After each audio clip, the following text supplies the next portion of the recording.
This program is brought to you by White Rose Papaya plus Niacinamide. Ang mga pananaw, opinyon at pahayag na inilalahad sa programang ito ay tanging sa mga host at panauhin lamang at hindi sumasalamin o kumakatawan sa opisyal na polisiya, posisyon o pagsang-ayon ng network, ng pamunuan nito o ng mga kaugnay nitong organisasyon. Ang pamilya ang sandalan ng isa't isa at tagapagtanggol. Ngunit paano kung ang kaaway ay mismo kapamilya mo rin? Siguradong madugo ang labanan kapag kadugo laban sa kadugo. Lumo ang nagrereklamo sa sobrang sakit at lungkot. Yan. Bakit? Hindi ba dapat lahat o halos lahat ng anak hindi papayag na mahiwalay sa nanay o sa tatay, sa magulang? Pero ang kanyang kapitbahay ibang klase. Pinalayas ang nanay. Sa sariling bahay nung nanay. Oh, grabe talaga. Kaya sinagrereklamo ang kumukup-kup muna doon sa nanay. Dahil lapastangan daw talaga itong monster daughter. Siya ang concerned citizen na kumup-kup sa nanay ng kanyang kapitbahay dahil pinalayas nga nung sarili nitong anak. At take note, si nanay ang may-ari ng bahay, ha? Ito ang kanyang reklamo. Si Ana, humarap ka na.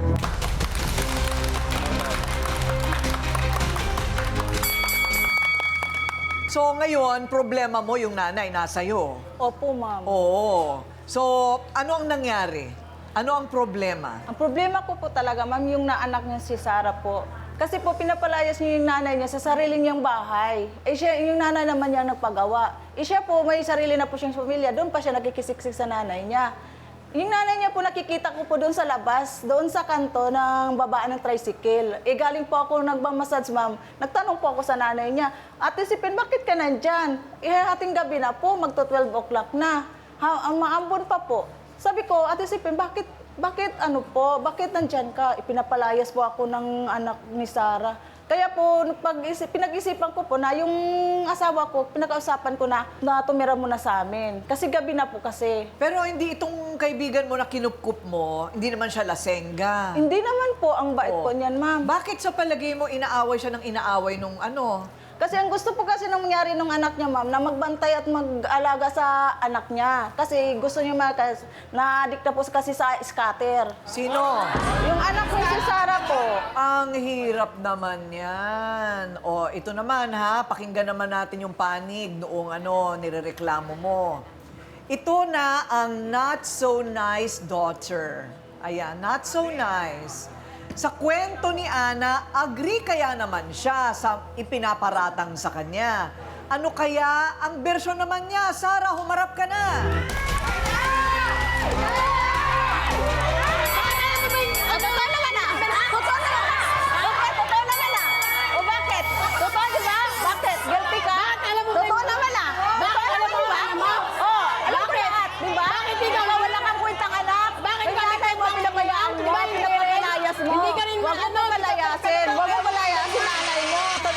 Kay Sarah, totoo bang pinapalayas mo ang sarili mong nanay sa bahay na siya naman ang may-ari?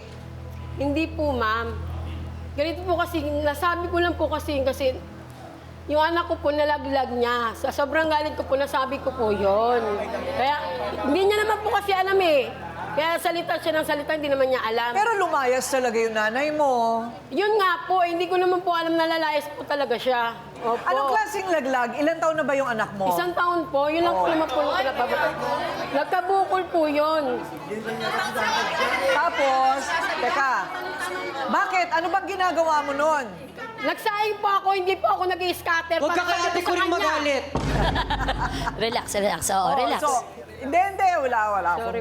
Hindi ako tinatabla ng ganyan. Okay, so, hindi ka nag-i-scatter Hindi po. noon. May trabaho po yung asawa ko. Kailangan ko po magluto ng... Hindi ako nag-ano. Bakit alam nyo? Oo nga naman. Hoy, Nakita nyo ba? Hindi nyo nakikita. bakit? May CCTV ka ba doon? Baka Okay. ikaw masabunutan mo na Naluluto po ano. ako kasi po umuwi po yung asawa ko eh. Pero nag-scatter ka talaga. Minsan lang po. Minsan lang. Palagi Baka lang. nalululong ka na. Hindi ha? naman po. Okay. Wala naman po akong pantustos dun eh. Okay, so pero naintindihan mo rin na yung nanay mo ay mayroon na daw karamdaman. Opo, may high blood po siya. May Kaya, maintenance. kaya hindi na siya makapagtrabaho masyado siguro. Opo. Yun ang akin lang po, ma'am. Babantayan lang po kasi nagluluto po ako. Siya nga po eh. Uuwi nga lang po yun minsan. Kakain na lang po, matutulog. Eh bakit ba hindi na lang kayo humiwalay? Bahay naman niya yun. Ito po ang totoo. Ang akin po, pwesto ko po yun. Ang bahay niya, binenta niya.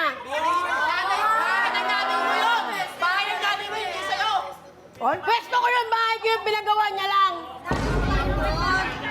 lupang pwesto mo. Pwesto ko po yun. Bigay ng barangay. Opo. Okay. Sa kanya po, binenta niya po na hindi ko po alam na wala po akong na ano doon, na ano pong May pera. titulo? Paano nakapagbenta walang titulo? Pwesto lang po. Pwede ba yun, Atty. Nangungupahan Lorna? po.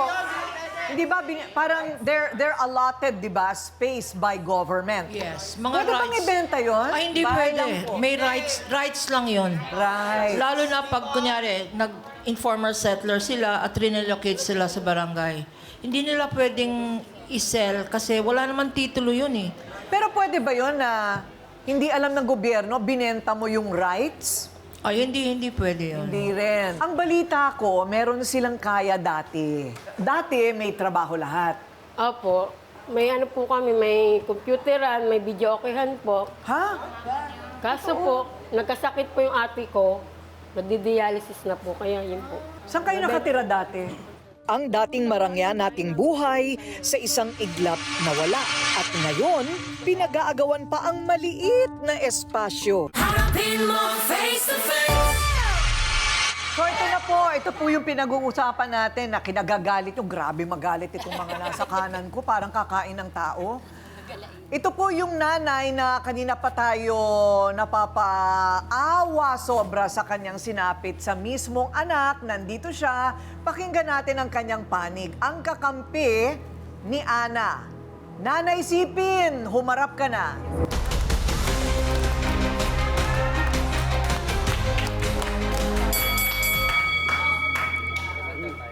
Hello, Nanay. So, ito, blood test ito.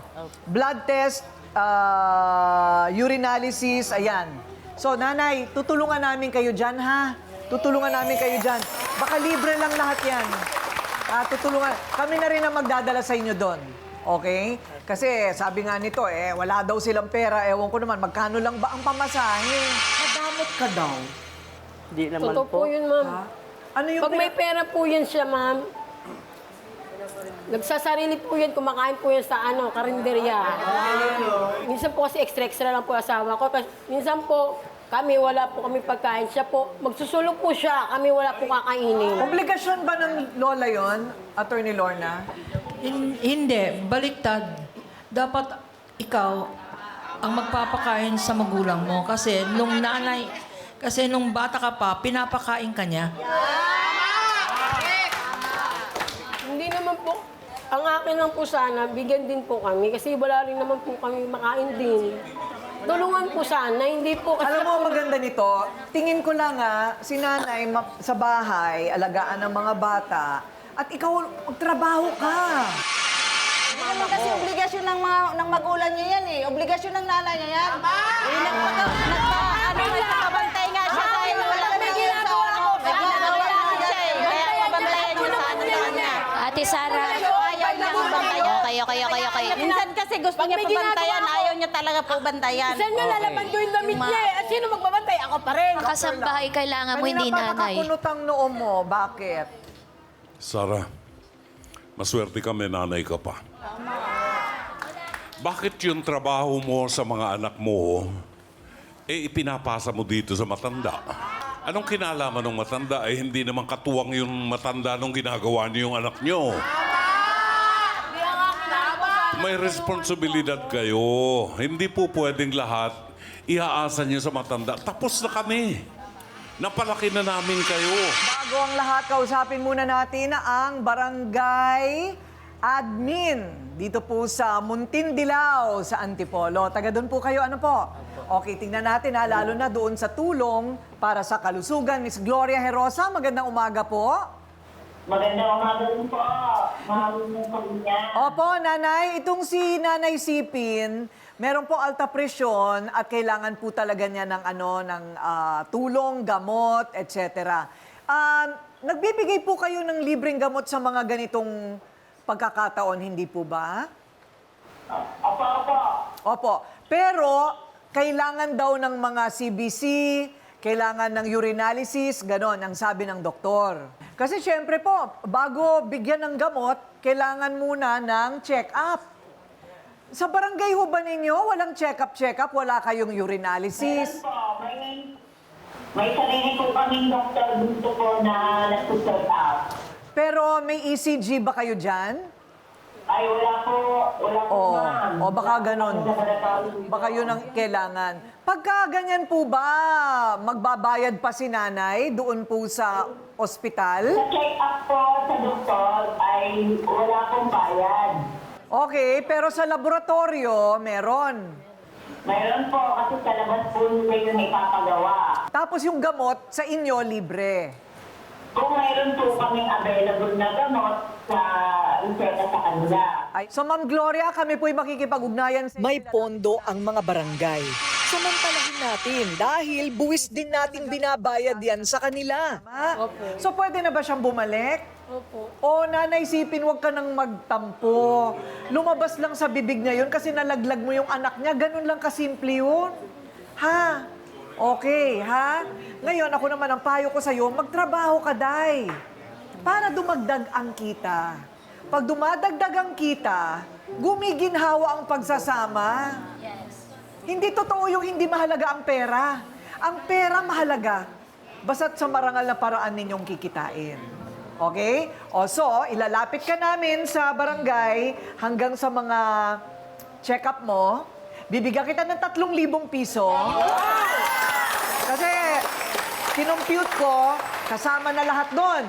Pero, kung magsisipag ka, libre lahat yan, sa'yo na yung 3,000. Kung magsisipag ka sa blue card at saka sa malasakit. Okay? Para matipid mo yung 3,000 mo, right? O, para naman sa inyo, bibigyan kita ng groceries para sa anak mo. Kayo din, bibigyan ko ng groceries para meron naman kayong di ba? Kasi kayo ay nagbigay ng atensyon sa problema ng ibang tao. Ginagantimpalaan din naman yung gano'n, no? Okay. Oh, si nanay naiiyak. Group hug.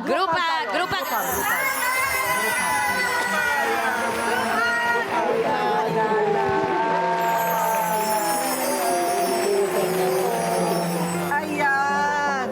O, kita mo? Kumasya kaming lahat. Okay, tumayo ka na dyan. Sorry, ma.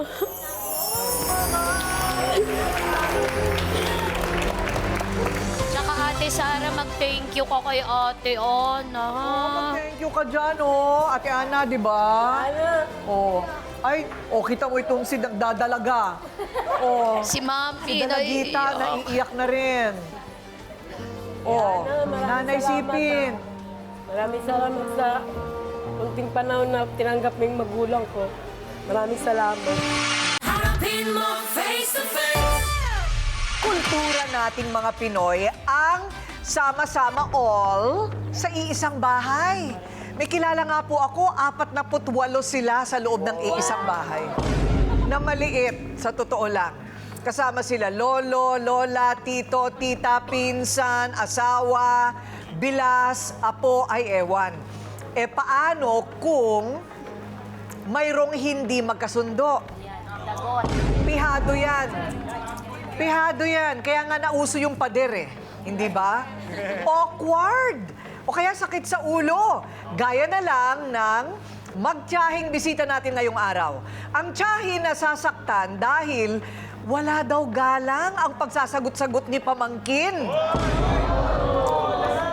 Ganon pa man ay gusto pa rin ni tita na bati-bati na lang. Kaya hiling niya sana sa pamangkin, give Chang at Chan. Ito na ang magjahin, Inchang at Pipoy, harapan na.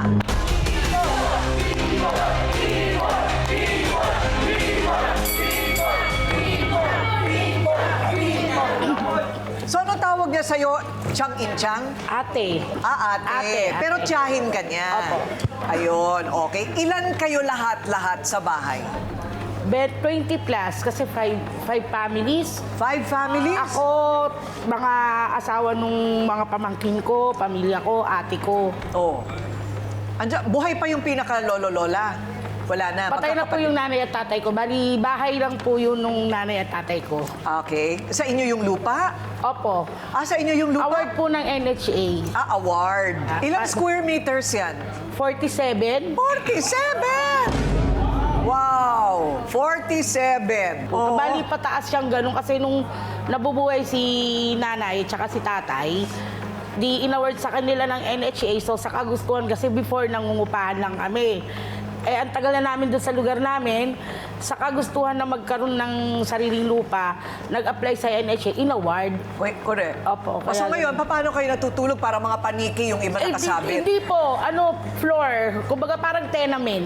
Okay. So may floor. Oo. So hindi lang 40 plus ang, times 3 yon kasi, so hindi naman sobrang sikip.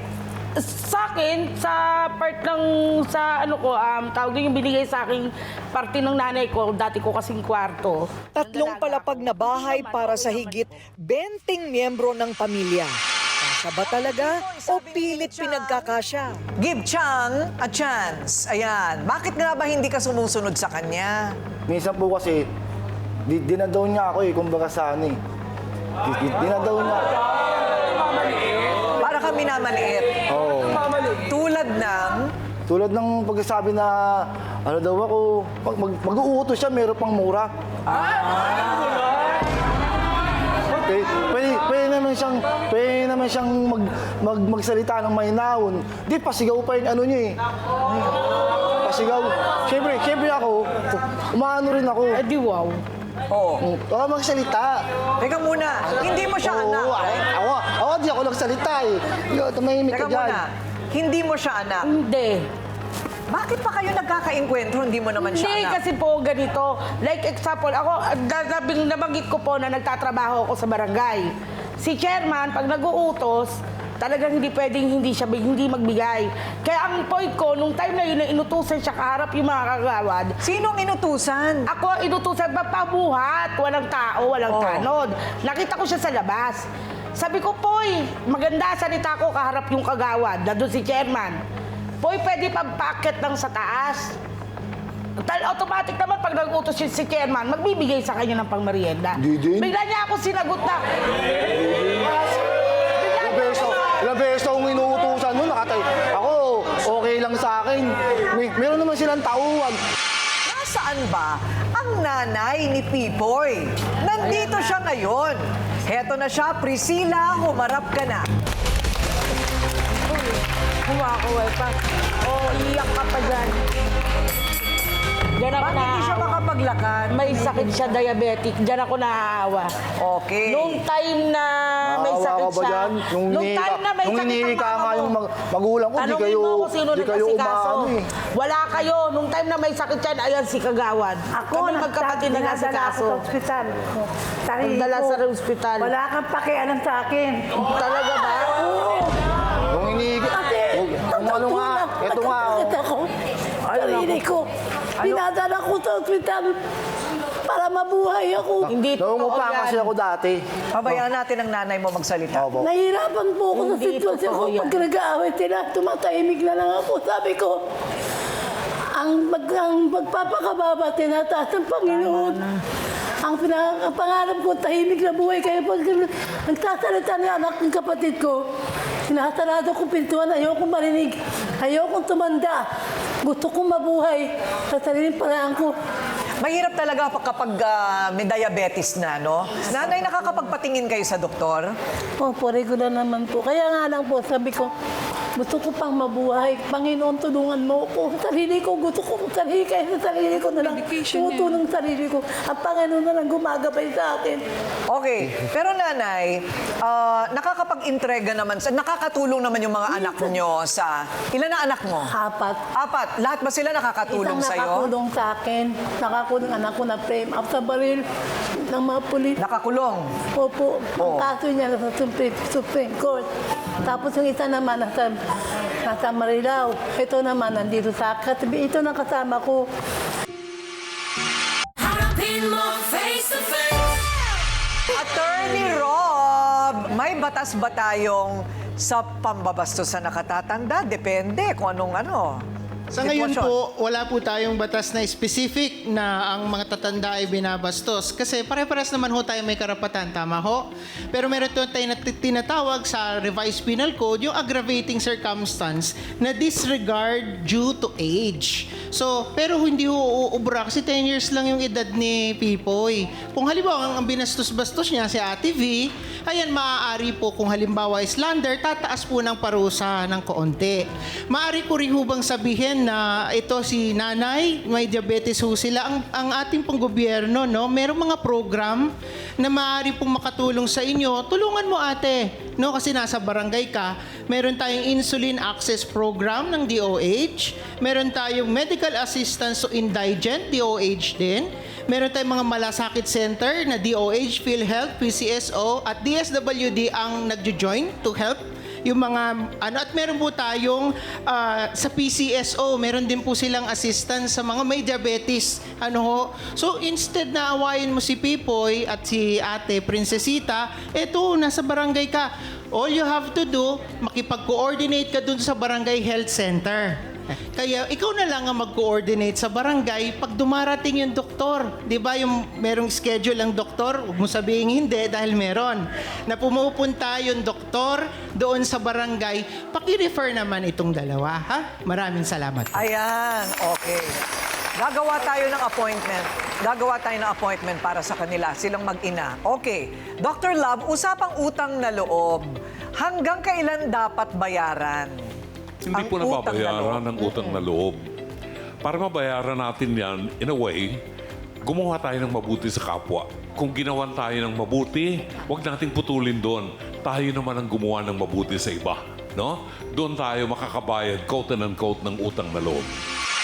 Meron tayong mga natuntun dito, para lang makaigi kayong lahat, una, yung magpapa-assessment tayo. Interview lang ito, Pipoy. Hindi ka naman i-ineksyonan. Ano ka ba? Takot ka sa ineksyon? Hindi. Interview lang ito. I-interviewin ka lang ni Doc Camila. Yan, mukha namang mabait, So, interview lang yan, ha? Okay. Si nanay, para alam natin kung ano ang ating gagawin. Si nanay naman, ipapacheck up natin ng tama. Ano na ba ang estado ng kanyang diabetes? At yung gamot para dyan, marami pong libre. Hindi lang po ninyo nalalaman. May binibigay po ang gobyerno. Kami na po ang sa inyo, magfa-follow up para alam ninyo ang gagawin nyo, ha? Para kumpleto ang subsidiya ng gobyerno sa inyo na gamot. Okay? Okay. Ngayon, magpapag-grocery tayo sa inyo. Kasama si Nanay V. At huwag nyo nang pag-aawayan kasi bawat pamilya, sabi mo apat din ang ipapadala namin, ha? So, ang lahat ng ito magsisimula sa pag-uwi nyo mamaya. Kaya dito pa lang, gusto ko, may pamasahe po kaming ibibigay sa inyo. Ha? Pustiso daw. Bakit? Anong problema ng pustiso mo? Natatanggal. Nasaan yung epoxy dyan? Bigyan ng epoxy si nanay. Poly din. Hindi, sige, papaayos ko yan, ha? Papaayos ko yan. Oo. O, ayan. Alam mo, kung pwede ko kayong bigyan, hindi lang ng pustiso, kundi ng mga puso, bibigyan ko rin kayo. Okay. So, lahat ng ito, magsisimula sa pag-uwi nyo sa bahay na gusto ko, bati-bati na kayo. Pipoy, ha? Alam niyo na ang gagawin. Magngitian na lang kayo. Huwag na kayong magpakialamanan. Wala nang parinig. Wala nang pagdadakdak. Wala nang pagsasagot. Okay, magmahala na lang kayo, ha? O tumayo na kayo at magyakapan na kayo, Pipoy. Tumayo ka dyan.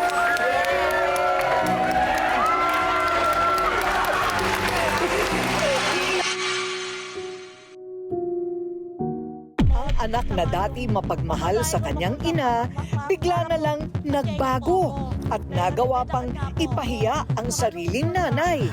Sinigaw-sigawan po ako. Isang ina nakiusap at humingi ng pamasahe sa kanyang anak. Ngayon, pero sa halip na siya ay bigyan ng pamasahe, sinigawan at ipinahiya daw siya sa harap ng maraming tao. Humihingi lang ng pamasahe at dahil biglang nag-iba ang ugali ng anak na ito, ang tanong ng inang nagdaramdam, "Anak, bakit ka nagbago?" Nanay Cora at Gigi, harapan na.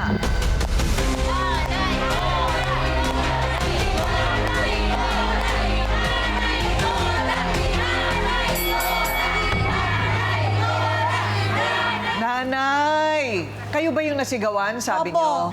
Oh.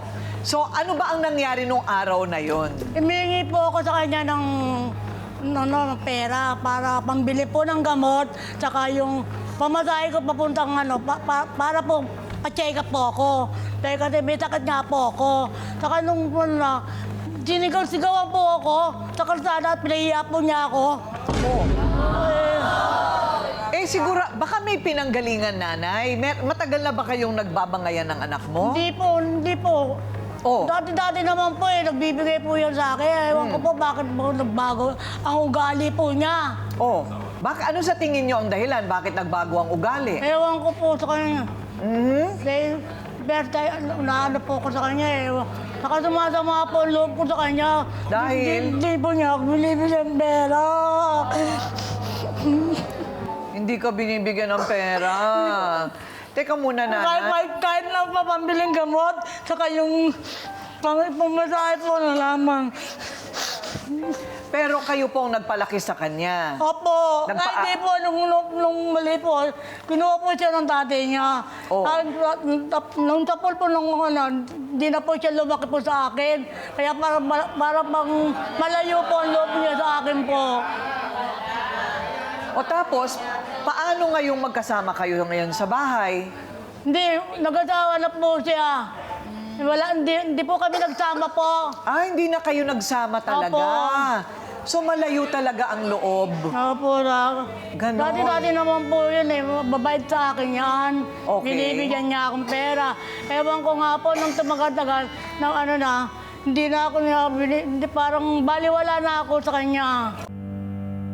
Harapin mo face to face. Ano ang nangyari nung araw na yun? Nagsalubong po kami sa daan.